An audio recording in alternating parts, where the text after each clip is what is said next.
ನಮಸ್ಕಾರ ಸ್ನೇಹಿತರೆ, ನಾನು ನಿಮ್ಮ ಪ್ರೀತಿಯ ಲಯನ್ ಕುಮಾರ್. ಕಳೆದ 20 ದಿನದ ಹಿಂದೆ ಒಂದು ವಿಡಿಯೋ ಹಾಕಿದ್ದೆ.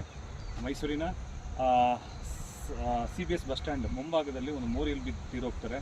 ನಿರ್ಗತಿಕರು, ಭಿಕ್ಷುಕರು, ಇವ್ರ ಬಗ್ಗೆ ತನಿಖೆ ಮಾಡಿದ್ರು ಯಾರೂ ಇವ್ರ ಕಡೆ ಸಂಬಂಧಿಕರು ಬರಲಿಲ್ಲ. ಕೊನೆಗೆ ಇವತ್ತು ಇವ್ರನ್ನ ದಫನ್ ಮಾಡಿದ್ದೀವಿ. ಅಂತ್ಯ ಸಂಸ್ಕಾರ ಮುಗೀತು, ಪೂಜೆಗಳು ಮುಗೀತು. ಸ್ನೇಹಿತರೆ, ನಾವೆಲ್ಲ ವೀಡಿಯೋದಲ್ಲಿ ಒಂದು ಹೇಳೋದಿಷ್ಟೇ, ನಮ್ಮ ಪ್ರತಿ ಒಂದೊಂದು ವೀಡಿಯೋಗಳನ್ನು ಶೇರ್ ಮಾಡಿ. ಯಾರು ಭಿಕ್ಷುಕರು, ನಿರ್ಗತಿಕರು ನಿಮ್ಮ ಕಂಡು ಬಂದರೆ ನಮಗೊಂದು ನಂಬರ್ಗೆ ಕರೆ ಮಾಡಿದ್ರೆ ನಾವು ಅವ್ರನ್ನ ಪ್ರಾಣ ಅಂತ ಉಳಿಸ್ತೀವಿ. ನೋಡಿ, ಇವರು ಸುಮಾರು ಒಂದು 50 ವರ್ಷ ಇರ್ಬೋದು.